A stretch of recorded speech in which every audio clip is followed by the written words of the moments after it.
So the grid is down on my solar fence. And so I need to go ahead and trace the wires down, see if we got anything connecting.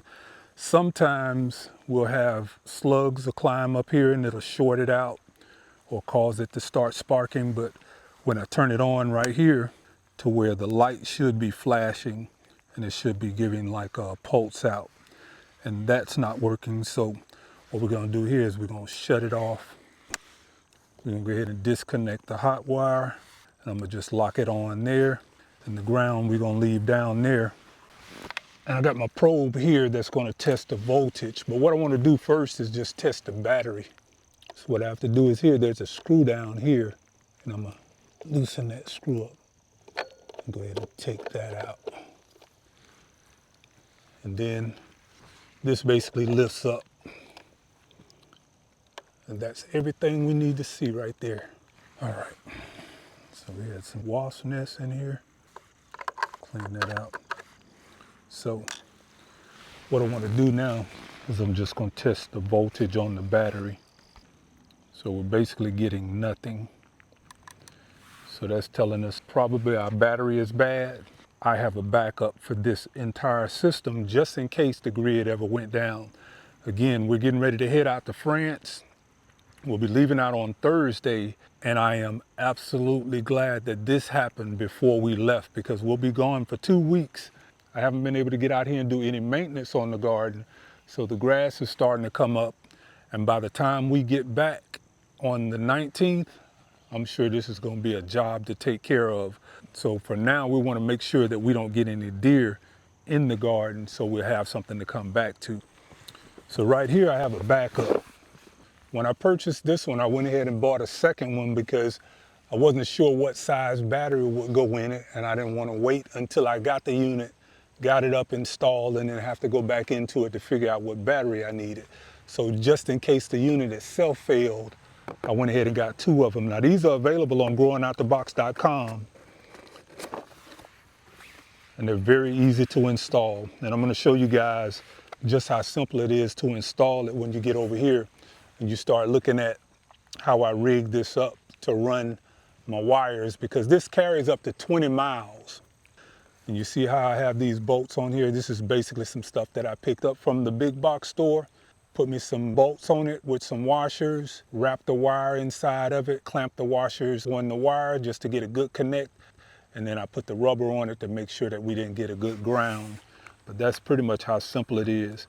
Now, being again proactive, I've already pre-charged this, but I just wanted to show you it comes with a charger, and you want to charge this up for 12 hours, a minimum of 12 hours before you actually put it out here in the garden and get it to going. So we've already done that with our backup. Had that on charge last night. So we're just gonna put that back into our little box here because we won't be needing it, and we'll put this back in because we're not gonna use the unit. I'm gonna keep using my unit, but I'm gonna swap that battery out. And like I said, it comes with the 2 jumpers, and you see we already got our jumpers on there, so we're gonna keep this separated. Comes with the manual, it's easy to install, tells you about the different models that they have, the Mini 160, the Mini 250, and the Mini 400, which is what we have. You can get these things on growingoutthebox.com, so check me out over there. But we go down here, and it's, like I said, not a whole lot to it. It's a real simple package. Comes out, and that's pretty much it in a nutshell. That's the Mini 400. And you can see on the back, that's our power switch. And what I was telling you about on this one here, when you flip this switch on here, you're gonna see that light starts to pulsate. You see that light flicking? And that's the pulse. So I'm gonna turn that off because this is live. So we know this works. We know we're getting power. Now it would be so easy for me to just basically pop that off the stand and put a brand new one on there, but I want to use this for as long as I can. I want to see how long it actually lasts, because we've had this out here now going on 2 years on a cloudy day like we having today, and this battery has lasted up to 2 weeks. By it being here for over 2 years that we've had this thing installed, this is the first time that it's gone down. So what I'm going to do this time, instead of purchasing an entire system, I'm just going to go ahead and pull that battery out of there And I'm gonna see if I can find a backup battery since I already have a whole new unit down here. So I'm gonna see if I can pop this hot wire off of here without destroying anything. And then we'll take the ground off. All right. So I'm gonna go up here and do the same thing. I'm gonna take the hot wire off first.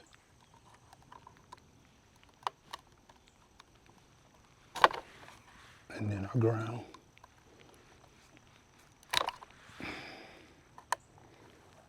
And that battery just kind of couples up in there. And you can see, now I just had this up, but this thing is waterproof, real good on holding that water out of there.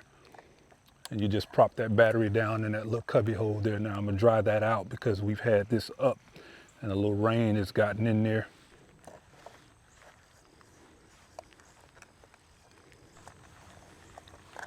And then the battery just basically slides in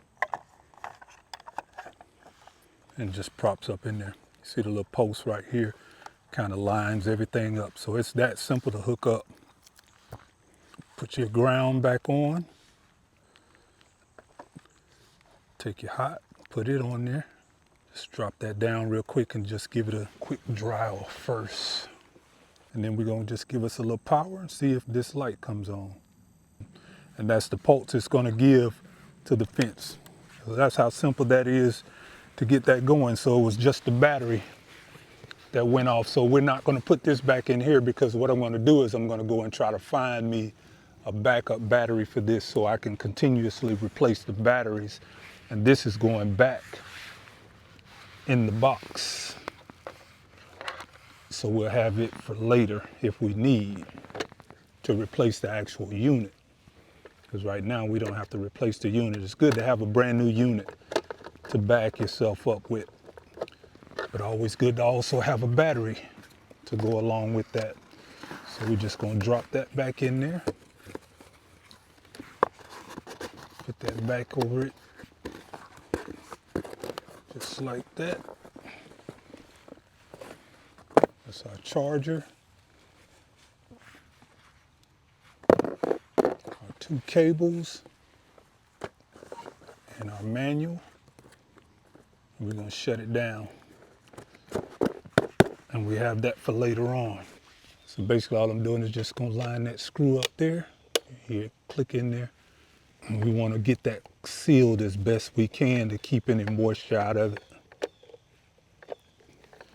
And you don't wanna use any power tools when you're doing this because this is plastic. You don't wanna destroy the threads going on here, but you wanna create a good enough seal on it. So I'm just gonna take it. And this is how simple it is. You just lock it back on, just like if you do some jumper cables. Give it a little scratch. Make sure you're getting a good connection. So we're pulsing, so the gate is live now. And right here on the corners, we set our 2x4s at an angle so they're going catacorner inside of the garden. And I just put some tubing on the ends. And what that does is that keeps this from grounding out to the wood here. And that's pretty much the whole gist of the electrical system. Now, what I have to do today, like I said, we're gonna be heading out to France on Thursday. Today is Monday. I'm not gonna be able to cut the grass because we're gonna have rain all day. So the garden's probably gonna get a little bit out of control. Today was the day I was actually supposed to come out here and maintenance everything. So by the time we get back, we'll have the garden up and ready to go. But for now, and we're gonna walk off to our furthest distance. And we're gonna go over here to the end and see what kind of voltage we're getting. I'm gonna plug our probe into the soil. And we're gonna test each one of these. Let's see what this one's getting.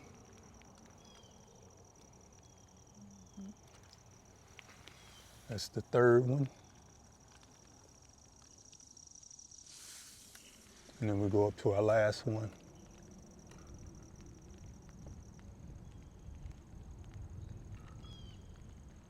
So we're getting voltage all the way around.